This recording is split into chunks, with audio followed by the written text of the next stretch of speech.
Welcome to Talking Absolute Worship. We have been out into the byways and the hedgerows of the hermeneutical 21st century and found this panel to help us talk absolute worship. If we think about, in particular, the lectionary readings for this coming week. So Robert's going to kick us off. Where were you thinking of going with these readings this week, Robert? Right, well, I'll go through the readings a little bit. For 1 John, first of all, which is, a lot about love and what love is and how we define love. And then John's Gospel. No, I won't do that one yet. I'll go to Acts first. 1 John about the Ethiopian eunuch and Philip walking alongside him and then him being baptized. And then John's Gospel about vines and the true vine. And that they seem to sort of link in a way in that it's something to do with the outsider and how we might accept the outsider, and then how that affects, I think, our relationship with God. And the vine, I get a bit uncomfortable with this because it's all about things being thrown into the fire and burned, and I think people get off a bit on that and about condemning people who don't do the right thing. But I began to think it was more about looking after a plant, looking after I don't know if I'm allowed to use the word husbandry anymore, but caring for a plant in the proper way, and that if things aren't working properly, you have to prune it, and you prune it in order that it will grow properly. And I got this image in my head of the Lost Gardens of Heligan, and how they were this beautiful garden, all looked after by the gardeners, and they all went off to the First World War, and it was abandoned and nobody knew it was there, and it sort of grew up and overgrew and got messy and terrible till the 80s, was it?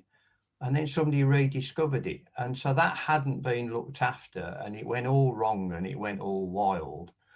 And I was thinking, if we don't welcome the stranger, and I read somewhere that they considered Ethiopia, someone from Ethiopia, to be someone from the ends of the earth, so as about as outside as possible. And then there's the things about his sexuality, so it's an outsider in every way you can possibly think, and we're to welcome them. And if we welcome those, we are living in love. And perhaps if we're not, then we're like an untended bush that grows out of control and goes wrong and messes everything up. So that was sort of how I linked them together. And then I did think the psalm was about perhaps somebody who was trying to follow God and being attacked because they were trying to follow this different way, this inclusive way, rather than an exclusive way, which talked about, the Jewish nation as being special and everybody else being separate. So that's sort of how I was thinking about it and how it began to link together. Yeah, Rachel. One of the things that I read when I was reading around the Acts reading was that there was a kind of reference back to Isaiah 56, which was to do with foreigners and eunuchs, or people who were considered unclean, being welcomed into the house of the Lord. And that in this one figure in this reading from Acts, we've got the representation of both of those things. So it was kind of, if you knew about Isaiah, then if you read this, you would kind of be smacked between the eyes with the revelation that, this is it, this is happening. Yeah, I read similar stuff, and certainly that's the bit that he's unrolling, isn't it? And he reads the bit from Isaiah about what he's reading in the carriage. I read some stuff, and I'm in no position to judge really what the scholars are telling me, but I was kind of interested to read some stuff which said we shouldn't get too distracted by the fact that he was black, and that there's no real evidence to say that would have been a giant shock or a problem at all to them. The problem was his was his the fact that he was a eunuch, and he was an incomplete man, and with that, possibly, as Robert alluded to, some possible question over his sexuality. Those were the things that I think would have been strange. But I'm not in position to judge that. But this commentator seemed to be the thing that we were sort of reading back our later racism backwards into these biblical texts, which I kind of think is an interesting thing to consider. Because we assume that would be a problem. Why do we assume that would be a problem? Because it's a problem in the 20th and 21st century. I don't know. So yeah, there's definitely something to play with there. Yeah, Tim.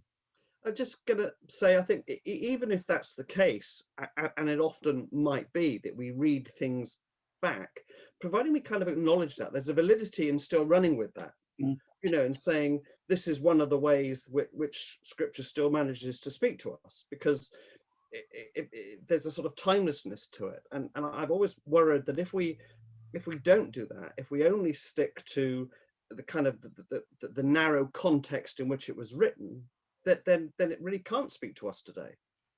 You know, in order for it to be powerful and open for us today, then to some degree we have to look at what it meant then and what similar things might mean now. So the fact that it was, you know, someone from the farthest ends of the earth, regardless of skin color, is the important bit is it was for whatever reason it was an outsider. Do you think we're ever able to really not? We bring ourselves to it, don't we? We can't completely not bring current ideas because we are current. We are now. We can't. Yeah. Well, yeah, I think it's, and I mean, whether the fact that he was black or not matters. The fact is that in every way, it seems to me, in every way, when you look at him from all the things, he's an outsider. You know, that's the point, isn't it? That's what it seems to me. That actually is true. Then you say, then I am bringing myself to it, because that I'm always struck by the outsider. I think we're always bringing ourselves to the scriptures. Sometimes I think we just have to be careful whether we're reading. We're aware of it. Scriptures, something that wasn't current then, and presenting it as if it was current then. But that's almost impossible to untangle, because it's not 2,000 years ago. So how do we know? We're relying on other people telling us about what the culture was 2,000 years ago, and what do they know? You can examine ancient texts and come to some kind of surmise about whether something was an issue or not, but they don't know any more than you or I do they? Or slightly more than I do, maybe. Rachel. It's just occurred to me while we've been sort of talking about this kind of inclusivity. It's made me think about some of the kind of subtle ways that we have our well, we know we have our bias, and sometimes we know what that is, and sometimes we don't. But I was struck by the Ethiopian eunuch's kind of openness to. He really wanted to know more, and he sort of, you know, says to Philip, you know, kind of show me what this is all about, and Philip responds. And I think sometimes we've got people who are eager, and for whatever reason we might kind of close them off. I did a placement a long time ago when I was in college. I did a placement in a church that was 80% of the congregation were Black Caribbean and 20% were white from Leicester, which was where it was. But on the church council, there was nobody from the Caribbean group. And you kind of wonder, you know, is that because they just felt that they couldn't offer, or because they did offer and they were shut down, you know? And I think the Ethiopian, he could have said, well, you know, you can't possibly tell me anything about this, so I'm not interested. Or he could have said, show me. And Philip could have said, well, I don't know, you're a bit, you know, you're not quite what I'm looking for. So it just, I don't know, that's probably a bit of a tangent, but it just came into my mind while we were talking about inclusivity. The Ethiopian has got other options. kingdom of Kush that he's from borrowed and used a lot of the religious symbols and gods and imagery from Egypt, and so he's got other options to explore much closer to home. So something has drawn him, as you say. He's interested. He's searching. He's questing, and I think he's like remarkably humble. If you know, we can make guesses as to how far into the temple he was allowed to go. Probably not very far is probably a reasonable guess, that he wasn't allowed to get very far into the temple, considering who he was, and his in inverted commas incompleteness in the eyes of the temple authorities. Although how they knew that, I don't know. But there we go. That's probably another question. I mean, how would you know? Next week we look at a passage where it says all the uncircumcised people were amazed. And you think, hang on, how do you identify which were which? It's the same with this guy. How would they have known if he just walked into the temple from anybody else? I don't know how that works. But he seems amazingly humble about the whole affair. That he says, "Well, I'm gonna lay that on one side, and I'm still interested in the God that has inspired this thing that I've just been rejected by, or that I've been made to feel excluded from. I am still interested in the God that lies behind it. I want to know more." And I think that's fascinating, that his questioning is not put off by this, what we imagine, and we're only guessing, must have been some kind of, maybe it wasn't a negative experience that he had in Jerusalem, who knows? We're guessing it was, and all the commentators assume it was.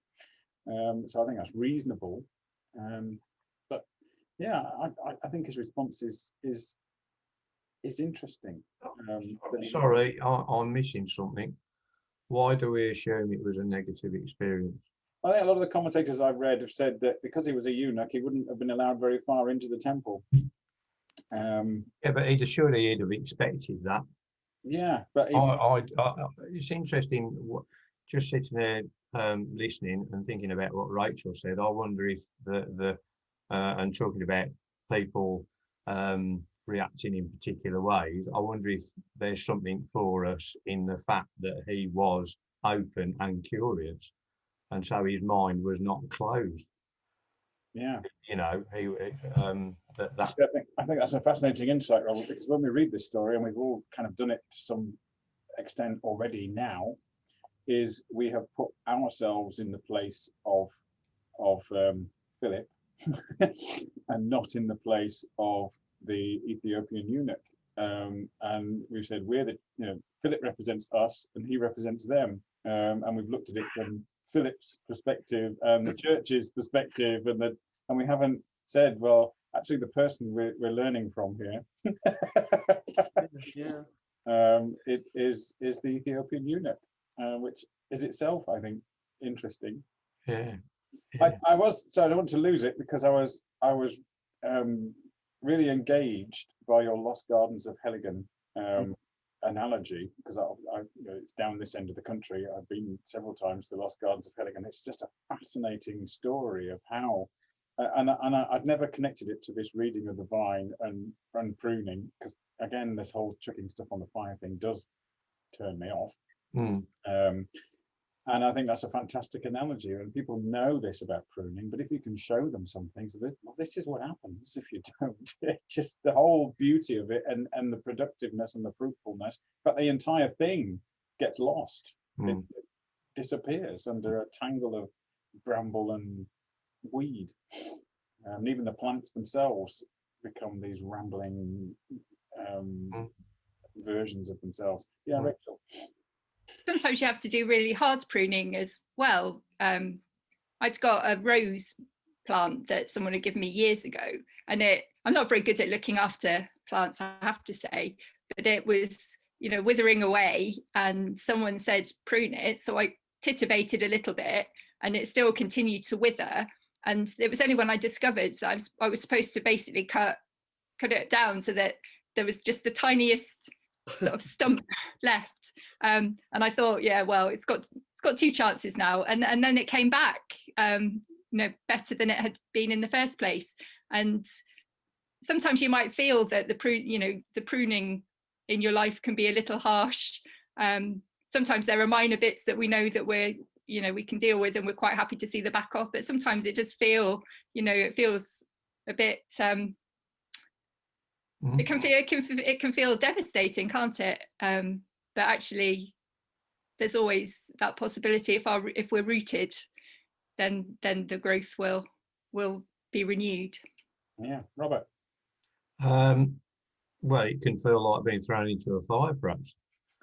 Or and then the other thing about, yes, well, I mean, I'm not a gardener, but I know that you really have to prune things back, which when you're doing it is a little bit like death. But then you get the resurrection, don't you? If you don't do it properly, you don't. That's, yeah. Tim. I was thinking about what you were saying, Phil, about not putting ourselves in the place of the unit, which is interesting, and then linking that to this idea that, do we ever put ourselves in the place of those who are thrown out? Are we always the kind of the good vine? Are we always the ones with the shoots and the fruit? Are we not the ones being pruned? And how difficult that is a message to kind of handle in a way which doesn't make everyone think you're going to turn into some sort of rabid fire and brimstone preacher. But I think gardening analogies are great. They certainly are with most of my folk who seem to be quite keen gardeners, and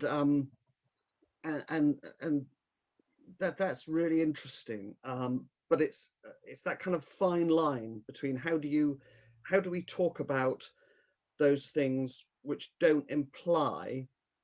The worry always at the back of my head is that we're sort of saying it can lead to a road where we're saying when those really terrible bad things happen, it's just God giving you a good pruning, and that's kind of what we need to avoid. I still hear that occasionally in ecumenical gatherings of from certain kind of quarters, and that's disturbing. So it's a really difficult kind of balance, I think, there. But I do think that idea of putting ourselves in that position is a fascinating one. Yeah, I've got a weird. I'm not great on indoor plants, so I'm trying a bit harder than I used to be, because I quite like having indoor plants around. And I inherited quite a few from my aunt, and people have bought me a couple recently. And somebody bought me a tree orchid. It's not like the regular sort of orchids you get from the petrol station. It's like a tree, and the flowers appear on the actual stem as it goes up, and then it's supposed to do another stem, and then the flowers appear on that one. But I've had lots of stems appear, but no flowers, and then all the leaves drop off, and so I've got like 4 naked stems. Keeps growing new stems, but no flowers. There's no fruit. And I said, oh, maybe I should start pruning back the old ones. I said, whatever you do not cut these back. So I thought, and what it's now done, weirdly, because I just left it, I thought, well, I'll leave it, which is my attitude to most houseplants. Just leave it, it'll be fine.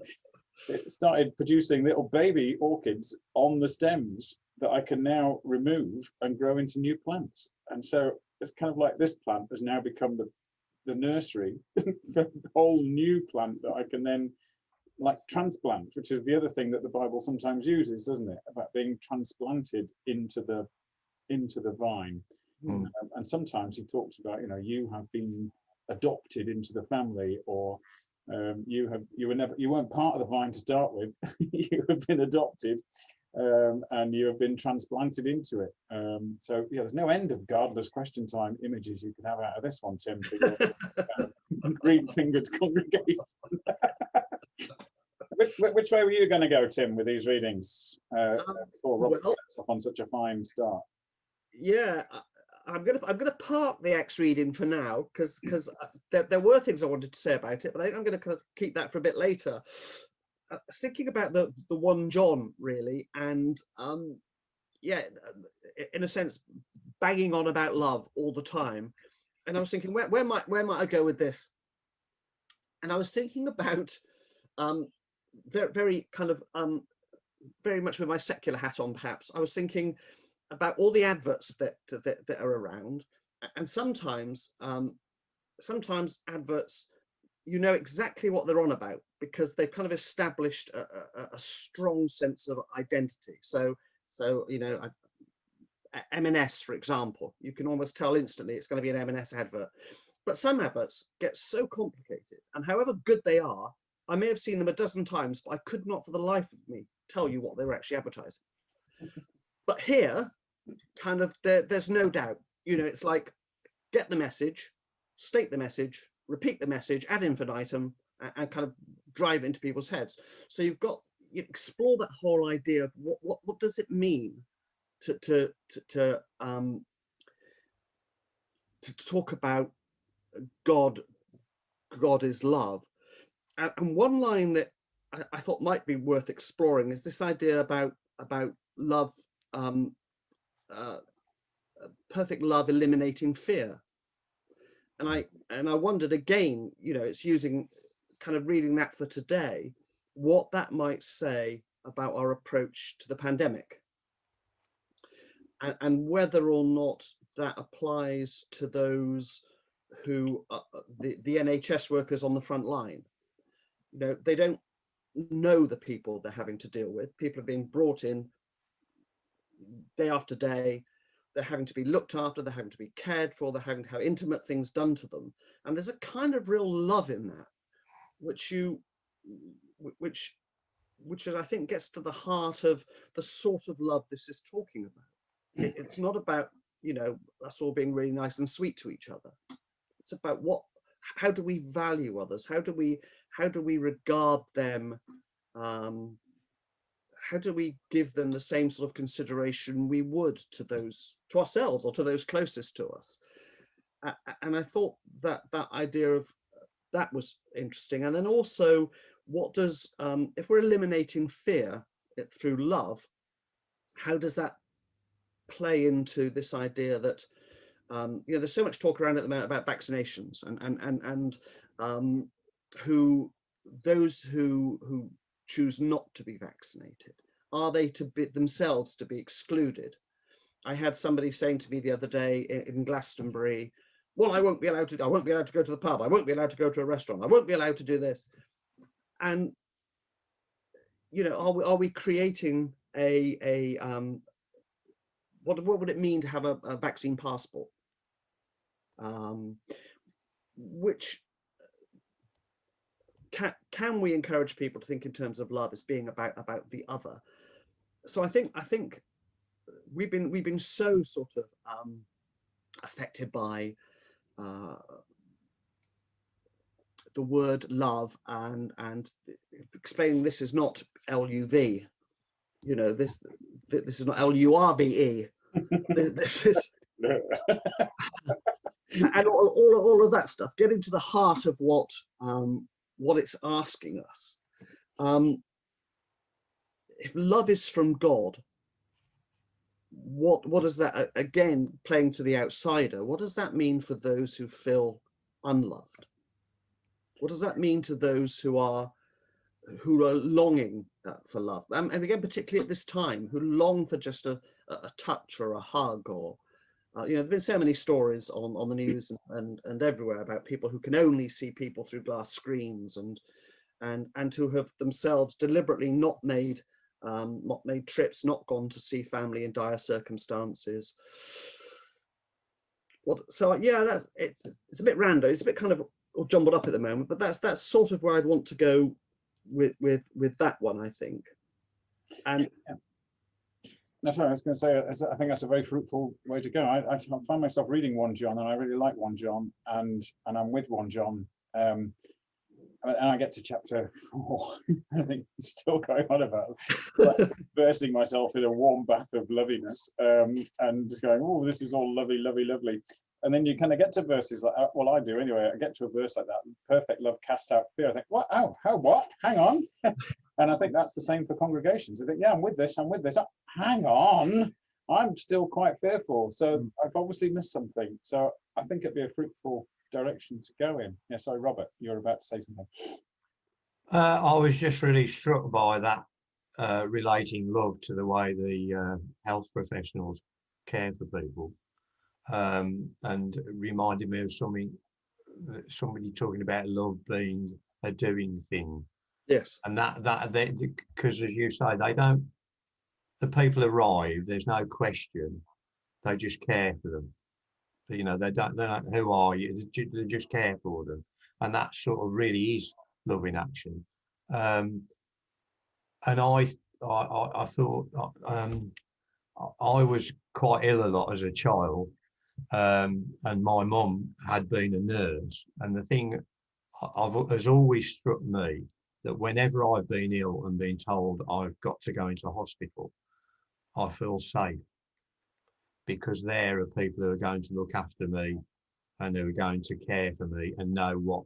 So terrible things might have to happen, but it's being done to help me and to make me better. And I've always struggled with people who are terrified of hospital and things like that because of that. And it seems to be so that really really strikes me that we just, because this person is a human being, we care for them, we devote our energies to caring for them, we look after them. I think there's something really chimes with me in that. I think that's important. Yeah, Rachel. I like the idea, actually, going back to the hospital analogy, because if you're working in a hospital, you don't have a choice about who you treat, do you? You know, you've got people, they're there, and you've got to do your best for them. And sometimes we're a bit choosy with our loving, and you know, a little bit specific about who we're happy to love, and those who we find it hard to love. And it's that hospital image just cuts across all of that choosiness, because it's God's command that we love without discrimination, without choosing the ones that we like best. So I like that.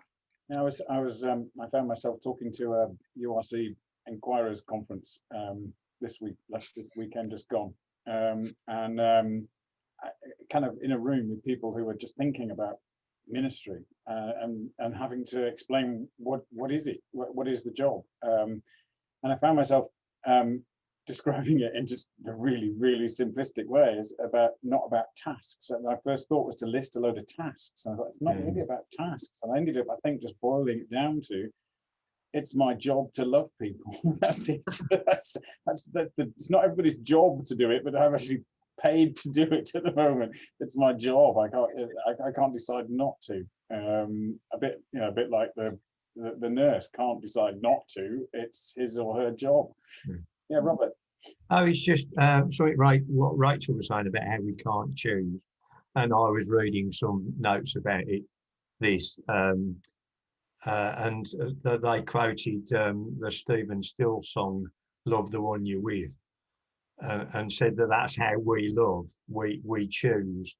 We don't love everybody. We choose who we're going to love, as though it's like, so it's always conditional. And there's a sort of transactional quality to a lot of our love in that, what do I get out of it? I suppose you could argue that the doctors and nurses get paid, but it's not conditional in the same way, or transactional in the same way as a lot of our relationships are. And I'd say that's why, sorry, it's just started raining.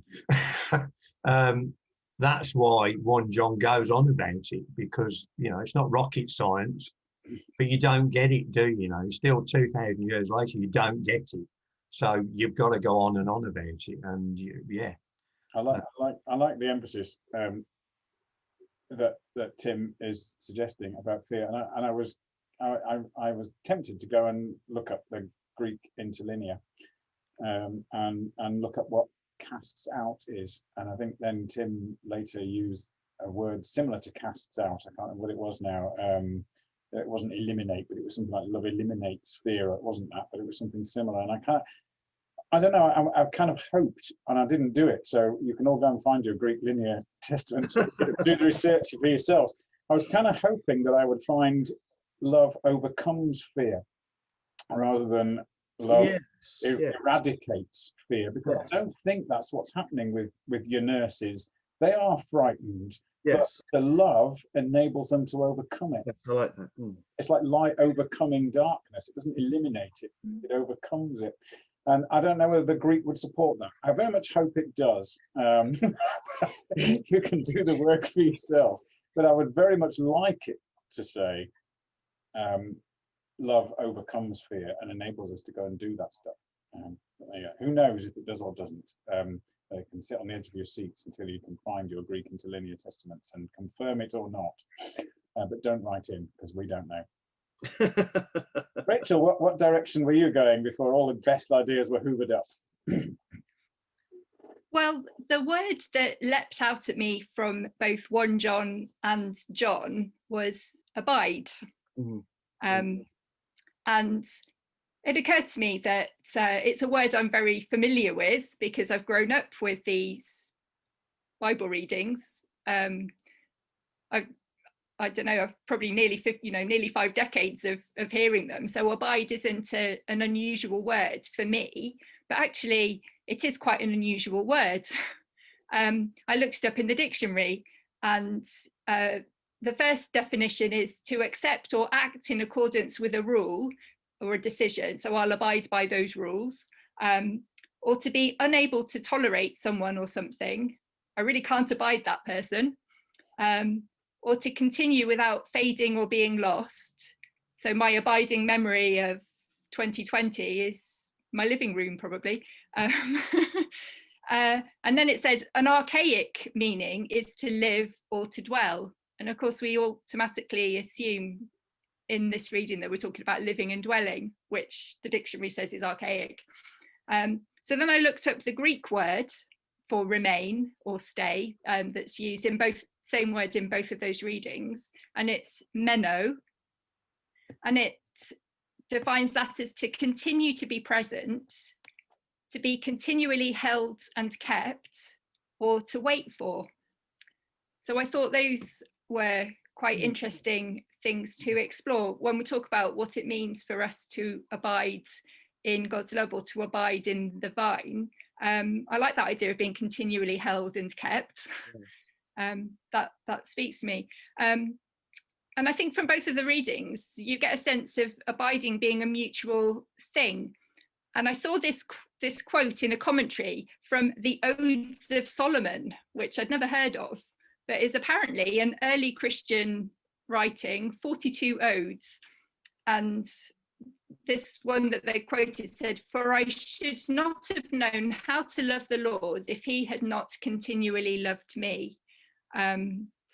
So I liked the idea that God's love for humans evokes this kind of reciprocal love in response, but with a bit of a twist. It's not just, well, God loves us, so we love God, but actually we have to show our love for God by loving other human beings. And yes. God abides in us, we abide in God. And I think you can stretch the abiding metaphor by just not thinking about fruitfulness alone, but thinking about some of those things about being present and being held and waiting that come from the Greek. The other thing that stood out in one of the commentaries that I looked at said that this abiding is a gift and a task. It's a gift because we're already the branches, and the gardener is already at work in us, so it's already something that's begun. But it's also a task because it involves a constantly renewed commitment. And it did say something positive about the fire, about being firewood. It said we don't need to be paralyzed by the threat of being firewood, because that abiding is mutual. Christ is abiding in us. It's not kind of being cut off and destroyed and separated, but Christ is in us and we are in Christ. And the line that I love said, what was it again? The demands are surrounded on every side with grace.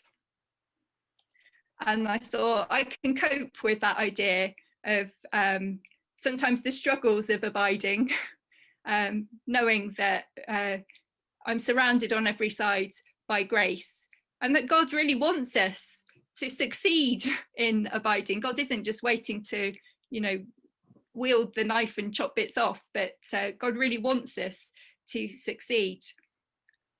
The other thing that struck me was another commentary that that said that the imagery of vine and branches loses its relevance in any context other than mission. And I thought that was really interesting, because we're so used to seeing it in terms of our fellowship. You know, we see ourselves in the church as, you know, the vine, and isn't that brilliant kind of thing. And we just gaze in on ourselves and wonder how that might apply to us. And I thought that was really interesting, that this one commentator thought that it loses its relevance in any context other than mission. And that's made me, I haven't kind of got my head around it yet, but it certainly sparked a train of thought that I want to pursue a bit as well, I think.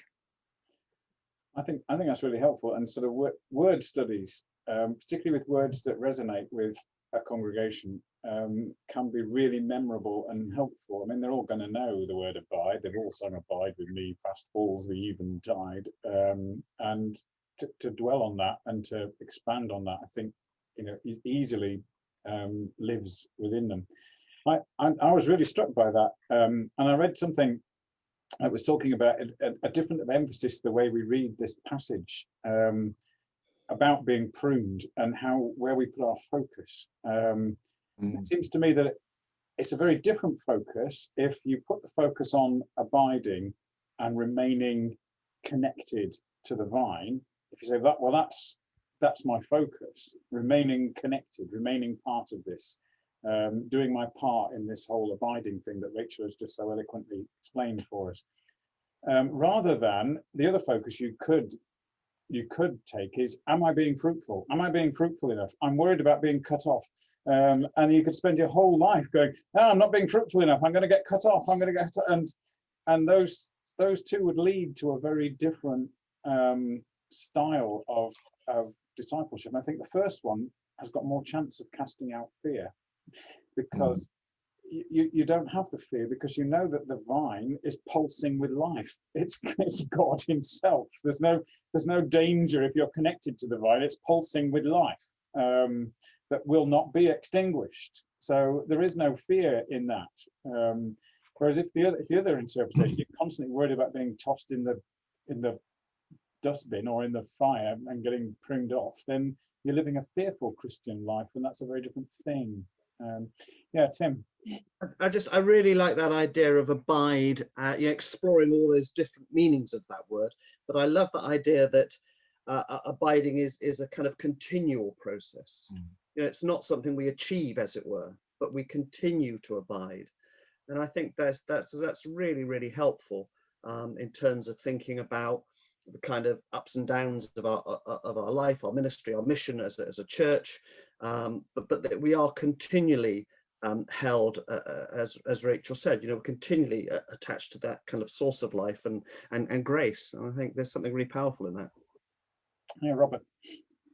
I don't know if this is relevant. I did a crossword last night, and the answer to the clue home was abode. I wonder if abide and abode are linked. Home being where you're set, you know, continually. That got the same. Yeah, Eugene Peterson, I think, translates it something like, I wish I hadn't started this sentence now. Make your home in God, I think, is what he says, and it's about settling down. That's only one of the meanings that Rachel points to, being settled and making your home in God's presence. Yeah, Rachel. Rachel's gone frozen. She's back. Rachel. I'm back. Yeah, one of the bits in the dictionary was that it's linked with abode. And it's funny that we tend to keep abode, but we don't tend to keep the same meaning of abide anymore. I think abode is just the past tense of abide. Yeah. Yes, I aboded in him. I have aboded. We are aboding.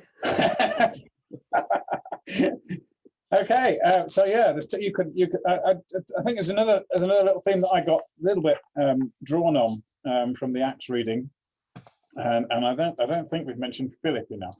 I have a personal interest in Philip because he was the best of the apostles, and I have a close interest in following Philip. And I was intrigued about Philip's technique here. This Ethiopian eunuch is reading what appears to be some kind of random passage from Isaiah. If he scrolled a bit further ahead, there'd be good news about eunuchs in Isaiah, but he's got the bit that's kind of the bad news about how, and he kind of says, oh, he's reading about this person who's been rejected, who's been cut off, treated like a nobody, didn't receive a fair trial, his hopes have been snatched away. And he says, is Isaiah talking about himself, or is Isaiah talking about me? And that's a fascinating question, because he's seen himself in the text. And he says, I need someone to explain this to me. So first off, when we say sola scriptura, the Bible is enough, you just need to give someone a Bible and that's fine. That's clearly not what sola scriptura means, because he need more than a Bible. He's got the Bible, he's got the text. He needs more, he needs a guide. He needs a Philip, he needs a Phil. That's what he needs. He needs a guide. But what Philip does is he doesn't say, okay, well, you don't want to start there, mate. That's not the best place. I'd start with Mark's Gospel. But he takes where he is in this exact passage, starting with that bit of Isaiah. He then explains what the good news is. And I think that is just a real gift and a skill. Because people come to us with all sorts of stuff and questions, and they say, yeah, but that's not the real question, mate. The real question is, are you saved? And you think, oh, and you're not starting with, I know it's a cliche, start with where they are, but that's exactly what Philip, it's kind of an unpromising passage here to start explaining the gospel to someone. But Philip says, okay, that's where he is. He's in this carriage. I'm presumably, I hope he's in the carriage by now rather than running alongside it. It's not clear, is it? But he starts exactly where he is and explains the gospel, taking seriously the place where this eunuch is at the moment, and saying, well, okay, you are seeing yourself in this story. Let me tell you more. If only you'd read a few chapters later on, there's good news in Isaiah about eunuchs being welcomed to Zion's hill. And you'll read more about yourself, but actually that's not even the start of it. And I wish we kind of had the words what Philip said, but it never tells us, does it? Yeah, Robert. Oh, it's just that in that exchange, then he accepts where the guy is, so he's valuing him. He's not saying, oh, you don't want to read that bit. He's as you say, he's meeting him where he is. He's giving him value. You could argue that's love, because he's, giving him value. And then that's it. It's just that it struck me something about my grandson asking me a question. We were having a meal before lockdown, and he launched into all these questions about, did I believe? And he's 12, and I was like, where do I start? And somebody said, well, just answer.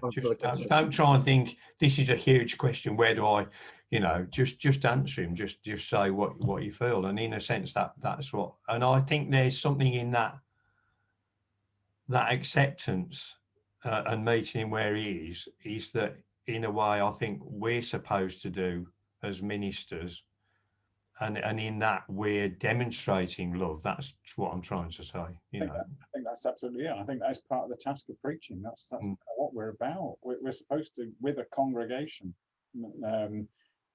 take them from where they are into this gospel story. It's a bit like sometimes I think we're tempted to do the opposite. Somebody comes to ask you, how do I get to Honiton? Well, I wouldn't start from here, mate. This isn't helpful to a traveller, is it? Well, actually, I'd start from over there. You haven't started from over there. I'm starting from here. This is where I am now, and I want to get there. How do I get there? So yeah. There's that's the unending problem, isn't it? That you've got people in your congregation who want you to give them a great academic lecture, and then people in the congregation who just need an hour away from the kids. You know, it's that's our problem, isn't it? That's what we're dealing with Yeah. all the time. A congregation that are all in different places. Yeah. And that's the craft of the sermon, isn't it? And often I think it's not really the craft of the sermon or something for you or I to worry about. Often it's the Holy Spirit that takes those things and earths them in individuals' lives. And how many times have all of us been approached by someone afterwards that says, "Thank you for saying that." And you think, I didn't say that. It's just what I needed. Well, thanks for saying. Yeah, great. I knew you'd need that. No memory of saying that whatsoever. It's just what they've heard through the filter of the Spirit, maybe. Rachel.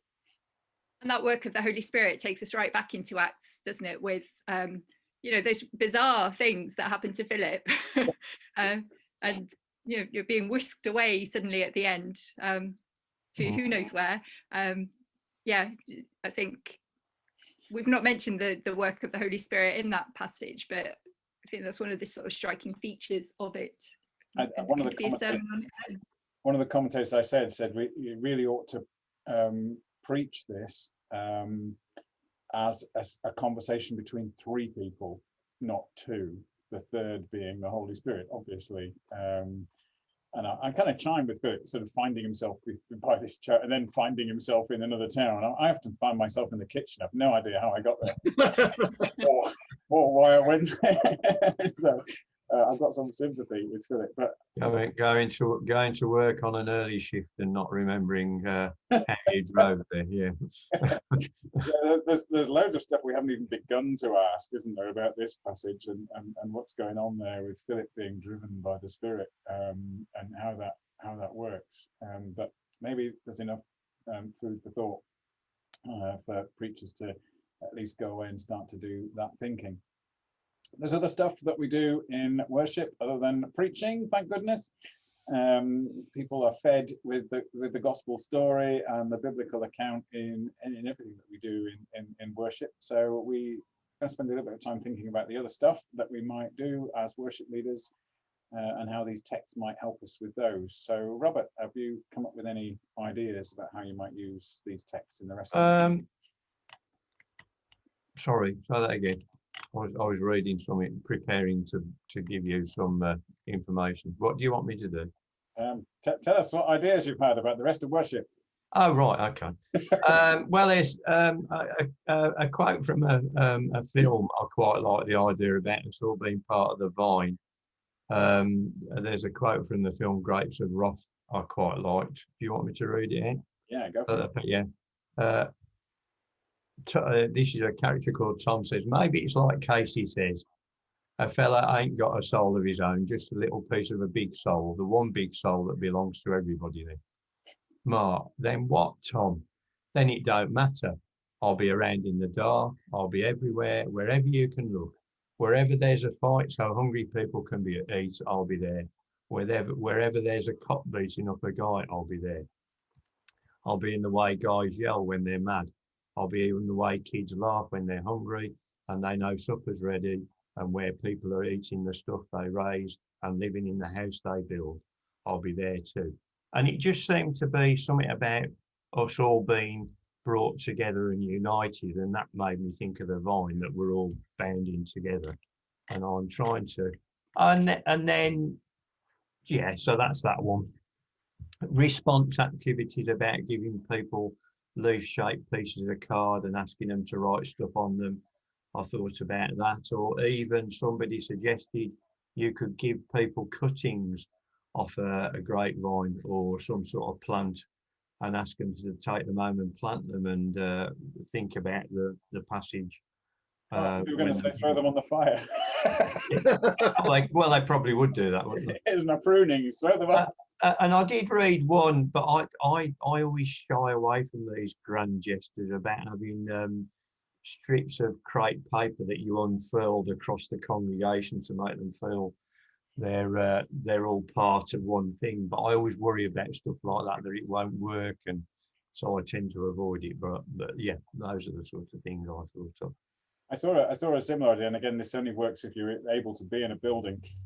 That somebody said that you should get one of those great big thick ropes It probably works best if you live somewhere by a fishing community or something, although they tend to have metal winches now, so you can't just say, can I borrow an old bit of rope, because they don't have it. But if you can get a proper nice big thick bit of rope, and they're suggesting laying it down the middle of a congregation and getting everyone to come out and hold on to it to sort of grasp themselves onto the vine while you do a prayer or something, I think would be quite a nice idea, to feel that we're all holding on to the same rope or vine. Yeah, but you know what would happen then, Phil? That some people in the church who would have another opinion would get the other side, and you'd have a tug of war. Yep. That's how we pervert the gospel. I am the vine, you are the tug of war people. Tim, where were you thinking of going in the rest of worship? I wanted to kind of come back to the Acts thing, really, and but almost as like a theme introduction. One of the churches where I do most of the baptisms occur in one particular church, and very often they are single mums, and dad might come along depending on the relationship, but they're not always together. And I'm struck by how often people still want baptism. And I thought I might do something along, because the eunuch goes, well, why can't I be baptized? So they just stop and do it. And the eunuch's not asked to say anything. He doesn't say, I confess my sins, or he's baptized. It's given to him. And I've been struck more and more over the years I've been here. When I go to see people, they don't they don't always know why they want baptism, but they know they want it. And I went through this phase of thinking, well, my responsibility as a minister, I better kind of better question them about it all. And then so I started offering. I mean, I do still offer a Thanksgiving service, and I'll explain that I've got ministerial friends who choose that for their own children, giving them the chance to choose later and all that. But one of my favourite memories is a story I tell quite often. Is that I went to visit this young woman, and I knew she wasn't a churchgoer at all. So I explained the option of Thanksgiving service, and she said, "Well, that does sound really quite good, because I'm not sure I believe in all that. But could we have that? And could you do that bit with the water and the cross at the end as well?" and I kind of, it's funny, but the serious point of that is there's something about baptism that people want, and I don't know how much the Ethiopian eunuch understood, but it didn't matter. He was offered that baptism. And so I'd kind of like to use that story, I think, to just rehearse with the congregation why I have never yet, and cannot think of a reason why I would ever refuse to baptize someone. And I was, just one of those coincidences. What I'm reading at the moment is Richard Cole's Bringing in the Sheaves, which was given to me as a present last year sometime.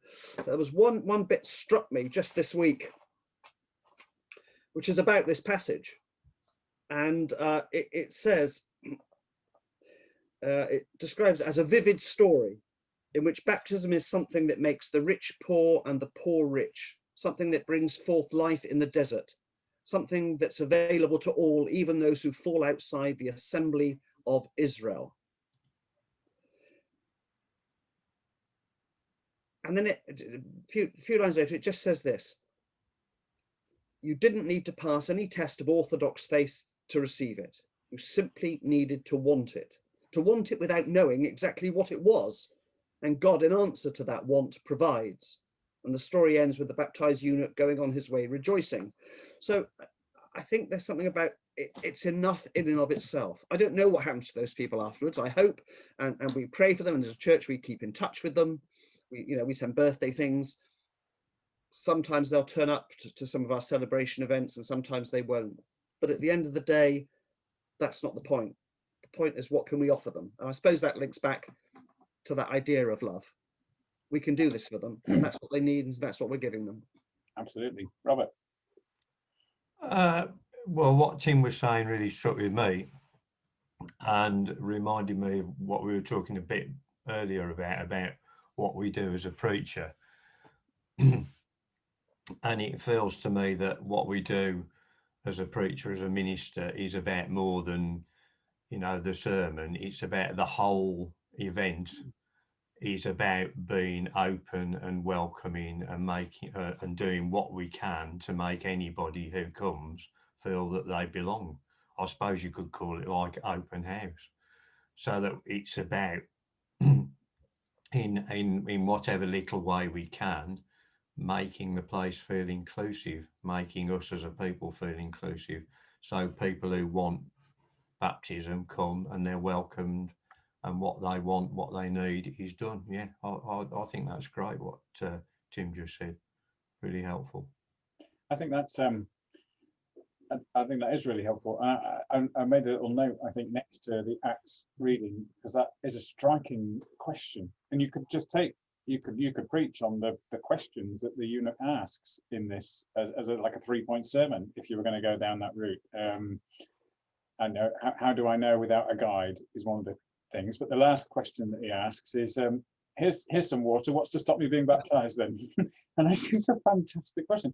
Imagine if you'd had a conversation with somebody in Tesco's and they were sort of gripped by the gospel and the story that you'd told them. Imagine. And they said to you, look, there's a whole aisle of bottled water here, what's to stop me being baptized? And you'd go, well, actually there's like dozens of things. I can't just do it in the middle of Tesco. But this passage would say, why not? Why not? Why not? Yeah. It kind of inspired me to wonder whether in church life we're more tempted to say, why should we do that? Than to ask, why can't we do that? And if you ask the latter question, it seems to be a more open door question. The onus is on saying why you can't rather than on justifying why you should. And I think we get hung up on the first one, don't we? Particularly baptism, and that's famous, isn't it, for how churches fence around God's offer of grace. And we'd say, yes, it's a legitimate fence, but even so, it's a fence that we're fencing off this water with something. So yeah, I think that could be very powerful too. Yeah, absolutely. Rachel, where were you heading? Well, in the past, I've done a massive installation with hundreds of meters of fabric to make a massive vine, and I've given people leaves, kind of two-parted leaves, and they can at a point in the service, you know, come and pin half of their leaf to the vine and take the other half home to kind of retain that sense of you know, being still part of the vine, the bigger thing. So there's always that to fall back on. I did wonder about doing something with grapes, thinking about the quote that I liked about the demands of abiding in the vine are surrounded on every side with grace. And I wondered if, rather than seeing the grapes as the signs of fruitfulness, that obviously they are, but maybe to think about them as signs of God's grace, and haven't quite thought what I'd do with them, but that was just a little thought that was in my mind. The other thought was based on 1 John, really, about God's love for us, leading us into love for others, and using love as a prayer framework. So get people to think about how they think they've experienced God's love this week, using that as a way into prayers of thankfulness. Think about how we've acted in love this week, and then when have we not acted in love this week, and used it as a way into confession. And then in terms of intercession, yes, we can pray for our families and friends and all those people that we really, really love. But just think about one person or 2 people that really get on your nerves and that you find it really hard to deal with. Think about, you know, just a couple of those people specifically, not in general terms, and pray for them. And don't pray that they will change so that you will like them, but, you know, pray a proper blessing on them, because it's easy when we're praying for other people to pray that they'll adapt to us so that we can become more loving to them. But it's to wish blessing on them without them needing to do anything at all. So I'd use those as a kind of prayer framework, I think. I think that's cool. You've reminded me of a prayer I sometimes do at the local town council, they still have town council prayers. That it's just before the meeting, so councillors can choose whether or not they come. That's how they get round it, all the controversy. But so yeah, we go in and on a rota basis and do town council prayers. And one of the prayers that I sometimes use is I usually introduce the prayer and say, you really are going to have to shut your eyes for this one, and there's a reason why. Because the prayer is basically, think of somebody around this table who you are almost bound to disagree with, and if they've got their eyes open, they're all instantly going to be looking. And I think that can be really powerful to, you know, to open up people to who it is you know, this is the regular list of people I pray for. There's some people missing off here. So yeah, I think that could be a powerful way in. I've got a couple of things. I'm going to share my screen. I just got a little bit, I thought this was a rabbit hole, and I thought I was going to be a complete waste of time. But I did get a little bit distracted by where this eunuch had come from, and the fact that he's described as an Ethiopian, which I was skeptical about. And that's why I'm on location in Meroe at the moment, which is in Sudan. Just behind me are the pyramids of Meroe. We've used the whole of the Talking Absolute Worship budget to facilitate my being here. Down here where it says Kush, this is the kingdom that the Candace that he was serving would have been the queen of. There was a whole succession of queens of Kush, the kingdom of Kush, and in their own right as well. That's what a Candace was. She wasn't called Candace. That was the title, like Pharaoh, Candace. Sometimes meant Queen Mother, but actually these in the kingdom of Kush were rulers in their own right, despite the fact that they had husbands who were sometimes the royal consort or something. But the queen was the queen, and there was a long succession of them in Kush, and the capital was Meroe here, where the dot is, the capital. That's where they ruled from. That's 1,500 miles from Jerusalem. This is quite a trek in a carriage that this Ethiopian eunuch has been on. It kind of opened my eyes a bit to think, he's got a long time to read Isaiah here on his way home. It's a long way to go to be asking these searching questions. It's a very long way. And so I looked a little bit more into Meroe and Kush and the Candaces, and they were quite, I think they're worth mentioning because it's rare that black people, African black people, are genuinely mentioned in the New Testament and have a role to play and a part to play. So I read up a little bit. I don't have to read all this out, but the kingdom of Kush fronted up against Rome for a while, and there are Roman entries about these Candaces and them being quite fearsome. Ravaging the Romans. They had some success against the Romans. They were formidable. The one that they think is the biblical one is Amantiteri, who had one eye. We don't know how she lost the other eye, but she just had one eye and did lead armed insurrections against Roman garrisons up in the north of Egypt. They're quite impressive characters. So this is who the eunuch was serving.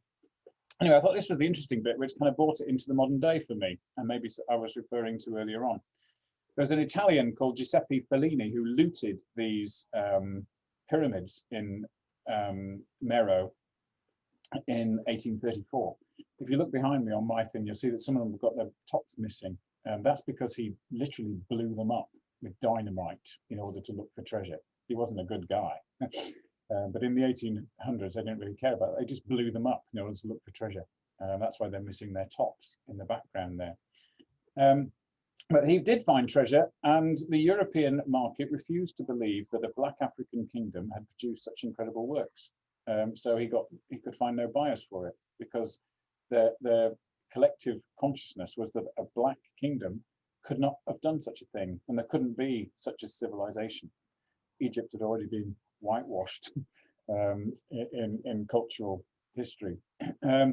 But even 100 years later, in the 1900s, George Reisner excavated Miro, and he concluded that the ruling class of Miro must have been the light-skinned people reigning over an ignorant black population, who were elevated only by their monarchs exposing them to Egyptian culture.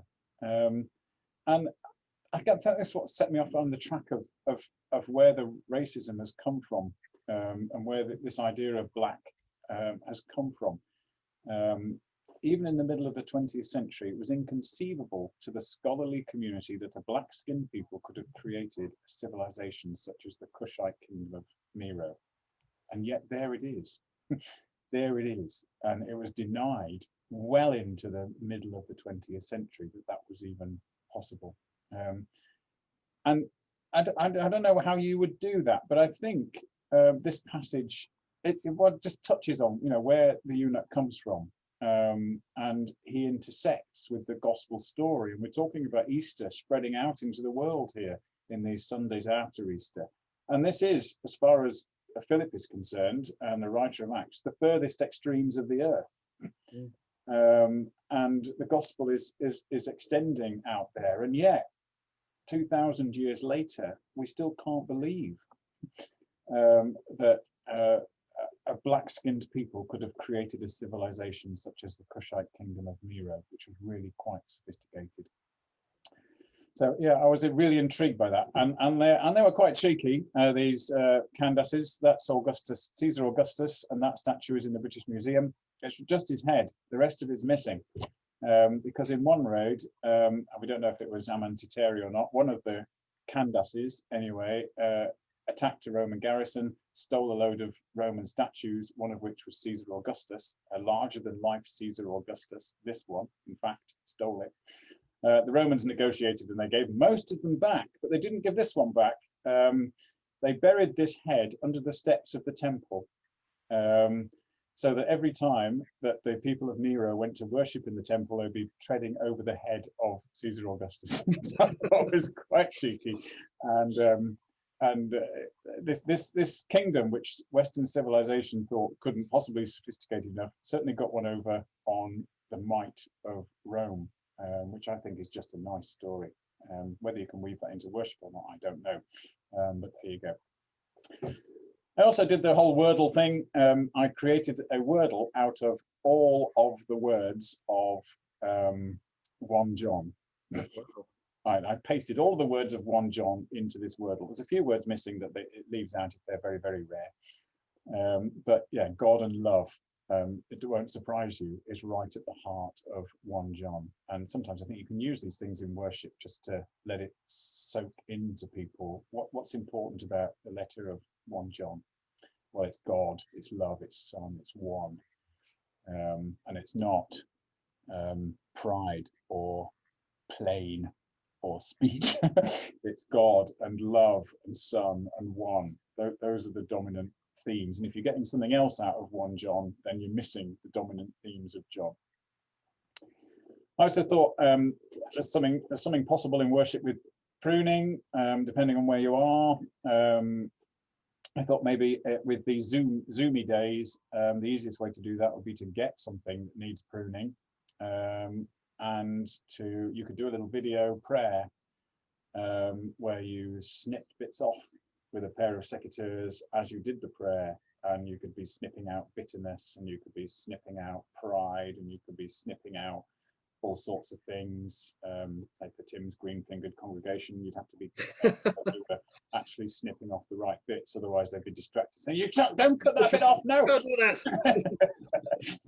So you'd have to know what you were doing, or get someone who does know what they're doing to snip something and snip off all of the things that you think need to be pruned from our lives, like pride and bitterness. And finally, I personally can never really talk about fruitfulness without asking the question, what do we mean by it? Because we say, yes, we should be fruitful in our lives. What does it look like? What does that actually mean?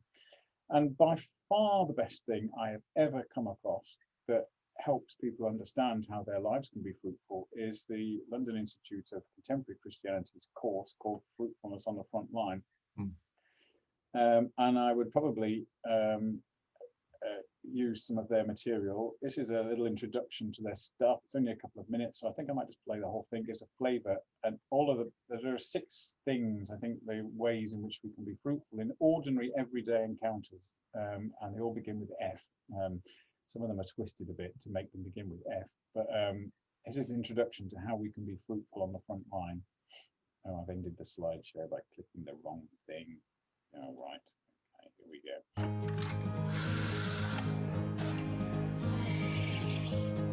Occasionally I go to coffee shops. There's something about the warm hubbub of a really good coffee shop that makes for great conversations.